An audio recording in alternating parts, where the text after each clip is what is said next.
Nang inilunsad ng Rusya ang tag-init na opensiba sa Sumy, tiyak kampante sila.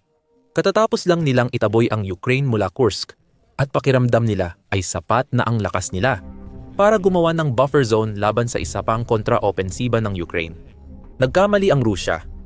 Maraming pagkakamali nila sa Sumy mula tag-init ang nagdulot ng malaking pagkalugi. Literal talaga. Sa kaso ng isa sa mga pinakamataas na general ng Rusya, tinamaan siya ng matindi ng Ukraine. Iniwan siyang sugatan at naging dahilan ng tuluyang pagbagsak ng frontline sa Sumy. Ang general na iyon ay si Ezadullah Abachev at siya ang taong pinili ng Rusya para ayusin ang sitwasyon sa rehiyon ng Sumy. Layunin ng Rusya na patatagin ang frontline sa pagpapadala ng mataas na opisyal ng militar para ayusin at organisahin ang tropa. Bukod sa pagkawalan ng mahalagang tulay, natatalakayin natin mamaya ang kakulangan ng organisasyon ang tunay na pumapatay sa mga sundalo ng Rusya. Kailangan nito ng isang taong tutulong sa puwersa sa Sumy na ayusin muli ang depensa para mabawasan ang casualty at makahanap ng lugar para sa susunod na atake. Sa halip, nakuha ng Rusya ang isang pinarangalan na tenyente general na naospital sa matinding sugat at hindi na muling makakapamuno ng tropa. Ang pag-atake ng Ukraine laban sa papalit na general ay nangyari noong gabi ng Agosto 16 hanggang Agosto 17. Doon nagsimulang maglakbay si Abachev mula Kursk patungong Sumy. Malamang naging kumpiyansa ang militar ng Russia sa seguridad ng general habang bumibiyahe sa Rilsk-Kumatovka Highway. Ang kalsadang ito ay nagmumula sa Kursk at papunta sa Sumy, kaya't ito ang lohikal na ruta na daanan. Gayunpaman, isa rin itong pangunahing kalsada, kaya madali itong maging target. Gayunpaman, naitaboy na palabas ng Kursk ang Ukraine. Siguro inisip ng Russia, siguradong hindi nito kayang tamaan ang Rilsk-Kumatovka Highway. Kahit kaya nito, hindi alam ng Ukraine yon. Isang pinarangalang general ba ang naglalakbay sa highway papasok ng Sumy sa gabi? Mali. Ayon sa ulat ng United 24 Media, alam ng Ukraine, REG team ng Special Operation Forces ng Ukraine, kung sino eksakto ang general at saan siya pupunta noong gabi ng Agosto 16. Alam din nila na lalaki, si Abachev, deputy commander ng server grouping ng Russian forces. Talagang ayaw nilang pumasok sa Sumy. Ito ang lalaking namuno sa ikalawang Army Corps ng tinatawag na Luhansk People's Republic noong inilunsad ni Putin ang kanyang di-umano'y espesyal na operasyong militar. Sa papel na iyon, hindi lang nag-oorganisa si Abachev ng pro-Russian na puwersa sa Luhansk, kundi siya rin ang namahala sa pag-atake sa mga sibilyang pamayanan ng Oblast. Nahihirapan ang tropa ng Russia sa Sumy. Pumapabor na sa Ukraine ang agos ng laban, kaya hindi nila maaring hayaang makapasok ang Russia ng sino mang posibleng magbago ng sitwasyon. Ang Ukraine REG team ay umatake gamit ang first-person view o first-person view drones. Hindi na kailangang hulaan ang sumunod. Kinunan ng Ukraine lahat iyon. Sa video ng ilang media outlet gaya ng Kiev Post, ipinakita ng Ukraine ang aktwal na pag-atake kay Abachev. Nagsisimula ang 1 minuto at 11 segundong video mula sa drone ng Ukraine na sumusunod sa isang sasakyan sa pagliko nito sa kurbada. Habang tumutugtog ang klasikong musika, dumadaan ang sasakyan sa tuwid na kalsada. Doon nagsimulang gumalaw ang drone. Sa ilang segundo, lalapit ito sa target hanggang mapuno ng sasakyan ng frame. Pagkatapos static, tinamaan ng first-person view drone ang target. Pagkatapos, lumipat ang video sa drone na ipinapakita ang resulta ng pag-atake. Makikita ang sasakyang Ruso na nakahinto sa kalsada, na tila ang pinto sa harapang bahagi ng pasahero ay bukas o natanggal sa bisagra. Dahan-dahang umiikot ang pangalawang first-person view drone ng Ukraine sa paligid ng sasakyan, marahil upang hanapin ang eksaktong posisyon ng target nito at magbigay ng mas malinaw na mga kuha habang ginagawa ito. Malinaw na nabuksan nga ang mga pinto, marahil ng mga pasaherong nagtangkang tumakas. Nakunan din ng drone ang plaka ng sasakyan, na nagpapakitang may mga palatandaan ito ng militar ng Russia. Isang hangal na desisyon na nagbunyag ng lihim, lalo na dahil sa halaga ng target sa loob. Umiikot ang drone habang kinukunan ng video ang mga labi ng sasakyan bago bumaba. Pangalawang tama, wala ng chance si Abachev. Kahit ano pa ang ipinapahiwatig ng video ng sasakyan na bukas ang mga pinto, hindi nakalabas sa oras si Abachev. Nagpost sa Telegram ang pangunahing direktorato ng intelihensya ng Ukraine para ipaliwanag ang nangyari kay General Abachev ng Russia. Sunod, hindi patay si Abachev, pero baka gusto na niyang mamatay. Si General ng Puwersang Mananakop, Abachev, ay malubhang nasugatan matapos maputulan ng braso at binti, ayon sa post sa Telegram. Bago magbigay ng dagdag detalye sa pag-atake, ang sugatang lalaki ay agad na dinala sa Vishnevsky Central Clinical Hospital sa Moscow gamit ang military transport aircraft. Dahil sa mga pinsala, naputulan ng braso at binti si Abachev. Tinapos ng Intelligence Directorate, sabi ni Ditz, sa pamamagitan ng babala. Nagpaalala ang pangkalahatang direktorado ng Ministry ng Depensa ng Ukraine na may makatarungang paghihiganti sa bawat krimeng pandigma laban sa mga mamamayang Ukrainian. Isang kriminal sa digmaan si Abachev.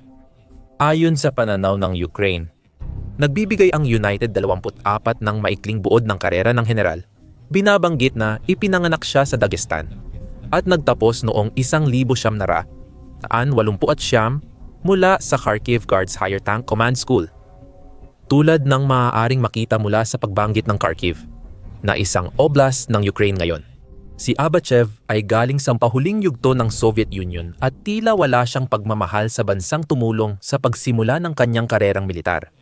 Pagkatapos ng kanyang pagtatapos, nagsimulang umangat si Abachev sa ranggo ng militar ng Russia, na nagresulta sa kanyang pagpasok sa Combined Arms Academy ng Russian Armed Forces. Nagtapos siya sa akademya noong 2002 at pagkatapos ay naglingkod si Abachev sa iba't ibang matataas na posisyon sa militar ng Russia. Dati siyang commander ng brigada, ayon sa Unit 24 at naging Chief of Staff ng ika-5 Combined Arms Army ng militar ng Russia. Lumahok si Abachev sa ikalawang digmaang Chechen, digmaan ng Rashig, Russia-Georgia noong 2008 at operasyon ng Russia sa Syria, Azerbaijan at Armenia. Mahalaga ang papel ni Abachev sa Luhansk nang ilunsad ni Putin ang pananakop. Tulad ng nabanggit na doon nagawa ang kanyang mga krimen sa digmaan. May mga sibilyang Ukrainian na namatay dahil sa kanyang utos sa Luhansk. Hindi tiyak kung ilan talaga ang mga sibilyang namatay dahil sa mga ginawa ni Abachev, ngunit maaaring umabot sa daan-daan ang bilang. Ayon sa ulat ng United Nations Human Rights Office of the High Commissioner noong Setyembre 2023, sa loob ng halos 1.5 taon mula ng salakay ng Russia, 10,611 sibilyan ang nasawi at nasugatan sa Luhansk at Donetsk. Yan ay katumbas ng 6,324 na nasugatan. 4,287 na napatay. Maaaring hindi si Abachev ang responsable sa lahat ng mga pagkamatay na iyon. Pero dahil sa kanyang pagiging epektibo sa pagtulong sa Russia na sakupin ang Luhansk, may pananagutan siya sa pagdanak ng dugo. At ngayon, matapos ang ginawa ng Ukraine sa kanya, ang pananagutang iyon ay may kaakibat na napaka-personal na kapalit. At ang pinakamasaklap sa lahat para kay Abachev ay hindi naman talaga siya nakatakdang makarating sa Sumy sa simula pa lang. Kung sumunod lang sa plano ng Russia, sana ay nanatili siya sa Kursk, malayo sa frontline ng digmaan sa Ukraine, at ligtas sana siya. Sa halip, nasugatan siya sa highway papuntang Sumy at ngayon nagpapagaling sa ospital sa Moscow. Wasak na ang kanyang karera. Wasak ang kanyang katawan. Isa na lang siyang karagdagang tao na nadurog at itinapon ng gilingan ng karne na nilikha ni Putin sa Ukraine. Paano napunta si Abachev sa ganitong kalagayan? Mayroong isang kawili-wiling sunod-sunod na mga pangyayari na kailangang mangyari para mapadpad ang kawawang general sa Sumy sa simula pa lang. Nagsimula ang lahat noong Agosto 1 kung kailan iniulat ng Censornet na isang piloto ng Ukrainian Air Force ang nagawang sirain ang isang tulay sa rehiyon ng Yunakivka sa Sumy gamit ang bomba na inihulog mula sa isang MiG-29 fighter jet. Ipinapakita ng kuha ang isang karaniwang operasyon kung saan isang tulay sa maliit na ilog ang pinasabog at nadurog. Hindi ang tulay ang mahalaga, kundi ang epekto ng pagkawala nito sa pagsulong ng Russia sa Sumy. Nang masira ang Yunakivka Bridge, nawala sa Russia ang isa sa iilang landas na daan papasok sa oblast. Hindi na makakatawid ang sasakyan sa tulay, kaya walang mekanisadong unit na makakarating sa mga puwersang Ruso sa kabila. Makakatawid pa rin ang mga sundalo kung kaya nilang tawirin ang ilog Macfield kahit walang tulay. Delikado rin yon sa sarili nitong paraan. Ang malalakas na agos at malalim na ilog ay maaaring ikamatay ng sundalong may sandata at mabigat na bag. Gaya ng sinabi ng Euromaidan Press sa isang ulat sa labanan noong Agosto 25, napakahalaga ng tulay na ito para sa galaw ng mga Ruso. Nagsisilbing posibleng ruta para mapalibutan ang mga posisyon ng mga Ukrainyano. Nang mawala ito, naipit ang mga tropang Ruso sa mahirap na posisyon at nawalan ng kakayahang gumalaw o palibutan ang mga puwersang Ukrainyano. Sa madaling salita, ang buong estratehiya ng Russia sa Sumy ay nag-ulo dahil sa pagkawala ng iisang tulay na ito. Mukhang hindi naisip ng Russia na gumawa ng Plan B kung sakaling piliin ng Ukraine na bombahin ang isang napakalinaw na target na nagresulta sa pagkakalantad at pagiging vulnerable ng mga sundalong Ruso sa kabilang panig. Dapat sana ay may backup ang mga sundalong iyon para mapalibutan nila ang mga posisyon ng Ukraine. Ngayon, sila ang napapalibutan at isa-isang tinatarget ang kanilang unit dahil ito sa mga kontra-atake ng Ukraine. Ayon sa Euromaidan Press, ang pagsira sa tulay ay nagbigay daan sa Ukraine na higpitan ang kontrol sa pag-atake sa linya ng komunikasyon ng militar ng Russia sa lupa. May saysay iyon. May iba pang ruta ng supply papasok sa Sumy bukod sa tulay na sinira ng Ukraine. Ang problema ng Russia ay alam ng Ukraine ang lahat ng mga rutang ito. Tinanggal na nila ang pinakamahalaga, kaya maaari na nilang ituon ang drone, artilleriya, at airstrike sa ibang ruta.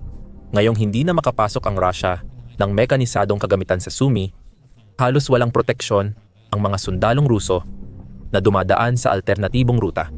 Pinipilit silang magmarcha ng walang armor at sinasamantala ng Ukraine ang bawat pagkakataon dahil dito. Dahil hindi na magamit ang tulay, nagawa ng Ukraine na hatiin ang puwersa ng Russia sa dalawang grupo. Nabigo ang plano ng Russia na palibutan ang kalaban dahil nahati ang kanilang puwersa. Pinayagan nitong unahin ng Ukraine ang mas maliit na grupo bago balikan ang mas malaki. Ayon sa Euromaidan Press, labis itong nakapinsala sa Russia. Kinumpirma ito ng kawani ng Ukraine, sabi sa ulat. Epektibong hinaharang ng fire control zone ang mga ruta ng lohistika, paglikas at pagpapalakas ng Russia. Kaya lumiit ang mga hiwalay nilang posisyon dahil sa tuloy-tuloy na presyon. Madalas sabihin na ang presyon ay gumagawa ng diamante, pero hindi ito nangyari sa Sumy. Dahil sa tuloy-tuloy na presyon ng Ukraine, dumadami ang casualty sa Russia. Ipinadala si Abachev sa Sumy para ayusin ang problema. Dapat sana ay siya ang magiging puwersang mag-aayos.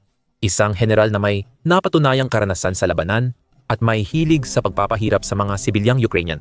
Sino ang makakapagpatino sa mga puwersa ng Russia sa Sumy? Hindi na yon mangyayari. Iyan ang dahilan ng matagumpay na pag-atake ng Ukraine laban sa puwersa ng Russia sa Sumy. Una, malinaw ang kakulangan ng koordinasyon na dapat ipakita ng Russia kung nais nitong makakuha ng karagdagang teritoryo sa Ukrainian Oblast. Ayon sa Euromaidan Press, ang pagkawala ng mataas na opisyal sa gitna ng krisis ay nagpapahina sa koordinasyon ng Russia at nagpapabagal sa pagsubok nilang ibalik ang pagkakaisa sa front line. Tandaan, hindi na magkakaugnay ang mga puwersang ito matapos ang mga sunod-sunod na pangyayaring nagdulot ng malaking pinsala kay Abachev. At sa simula pa lang, hindi naman sila ang pinaka-organisadong grupo ng sundalo sa mundo. Hindi organisado ang mga tropa ng Russia at naging malaking problema ito para sa militar ng Russia sa digmaan sa Ukraine. Itinampok ng Foreign Policy Research Institute ang isyong ito sa artikulo noong Marso 2023. Ayon kay Philip Vasilevsky, ang mga problemang organisasyonal ng Russia ay dulot ng hindi maayos na pagparating ng impormasyon sa tropa at ayaw ng pamunuan na i-desentralisa ang desisyon. Kaya't kumakalat ang maling impormasyon mula sa simula, ang laganap na korupsyon at kalupitan. kapwa sa lipunan, at sa loob mismo ng militar, ay naging bahagi rin ng problema.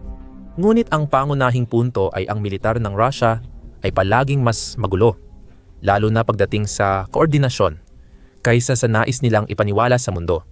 Ang ayaw na ipamahagi ang kapangyarihan sa paggawa ng desisyon ay sintomas ng mahigit 5 siglo ng autokrasya sa Russia, ayon kay Vasilevsky.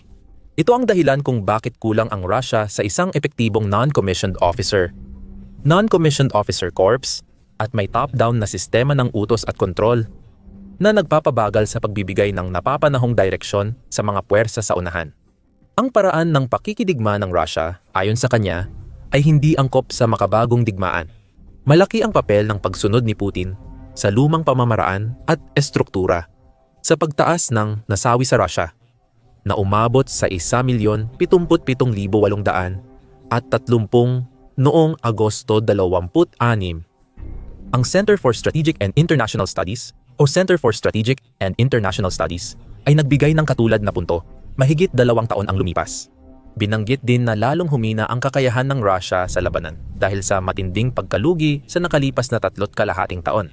Ayon sa Center for Strategic and International Studies, naharap din ang militar ng Russia sa mga hamon pagdating sa kalidad ng puwersa at pagkawala ng mga bihasang opisyal. Sa kabila ng matinding pagkalugi, malamang na iniaasa ng Kremlin ang kanilang pag-asa ng tagumpay sa desisyon ng United States na itigil ang pagbibigay ng tulong militar sa Ukraine. Umaasa na ngayon ang Russia sa United States upang tapusin ang digmaan ni Putin. Nakakabaliw itong pangyayari at ipinapakita kung gaano kahina ang militar ng Russia sa kabila ng ipinapakitang lakas. Mahalagang tandaan mula sa isinulat ng Center for Strategic and International Studies na patuloy na nawawalan ng bihasang opisyal at komandante ang Russia sa digmaan. Si Abachev ay isa na ngayon sa mga nawalang komandante, isang lalaki na may halos 4 na dekada ng karanasan na kayang magdala ng organisadong kalupitan. Sa bawat pagsulong ng Russia ay ngayon nakaratay sa isang ospital sa Moscow, nawalan ng isang braso at isang paa. Isipin mo ang epekto niyan sa opensiba ng Russia sa Sumy. Oo, pwede pa namang magpadala si Putin ng ibang general sa oblast, pero ilan pa bang tulad ni Abachev ang natitira para sa opensiba? Kaunti na lang siguro sa puntong ito, at sino mang ipadala ni Putin ay tiyak na magiging target din, gaya ng kay Abachev. Ang masaklap na realidad sa mga puwersa ni Putin sa Sumy ay nananatili silang hindi organisado, walang direksyon, at watak-watak na sumusunod lang sa utos kahit walang estruktura, at kasalukuyang nililipol. Dahil sa Ukraine, naputol ang koneksyon nila sa mga kasamahan at makinarya matapos sirain ang tulay ng Yunakivka. Ramdam na ng puwersa ng Rusya ang epekto nito. Hindi naging maganda ang takbo nila sa Sumy kamakailan. Noong Hunyo, 1 buwan matapos simulan ng Rusya ang opensiba sa Sumy, agad itong napigilan ng mga tagapagtanggol ng Ukraine. Iniulat ng Euronews ang mga pahayag ng punong komandante ng militar ng Ukraine, si Oleksandr Syrsky, noong panahong iyon, na nagsabing, "Batay sa Mayo at Hunyo, masasabi nating humihina ang opensiba ng kalaban ngayong tag-init mula sa Rusya."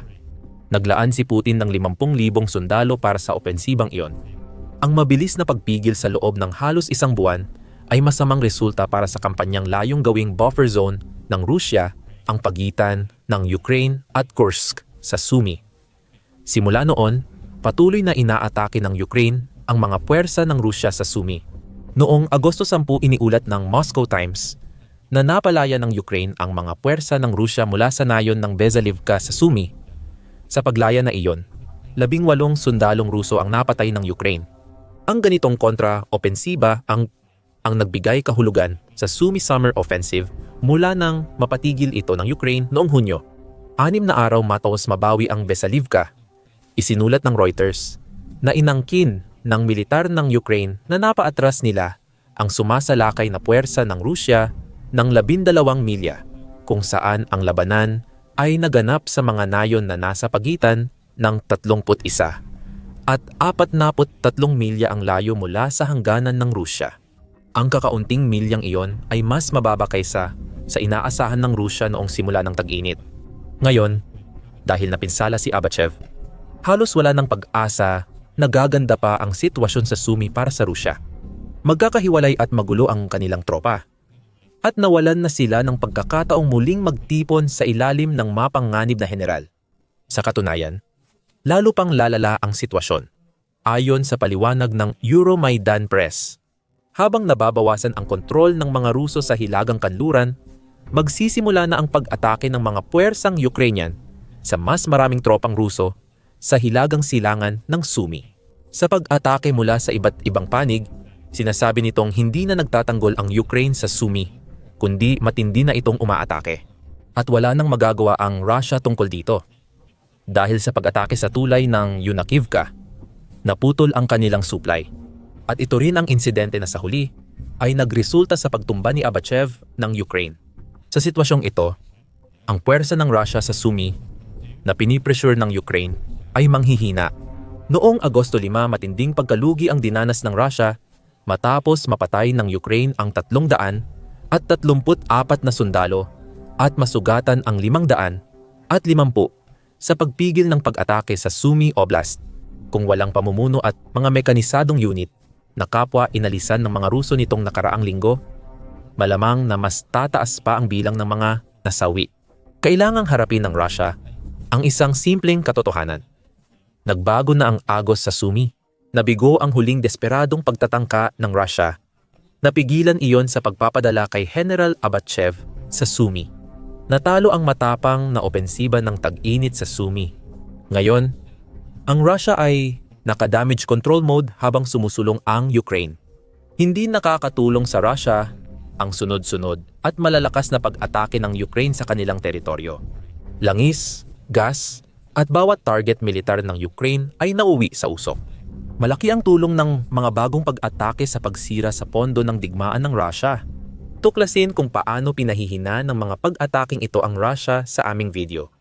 Kung nagustuhan mo ang video, huwag kalimutang mag-subscribe sa The Military Show para sa higit pang balita tungkol sa Sumy Oblast.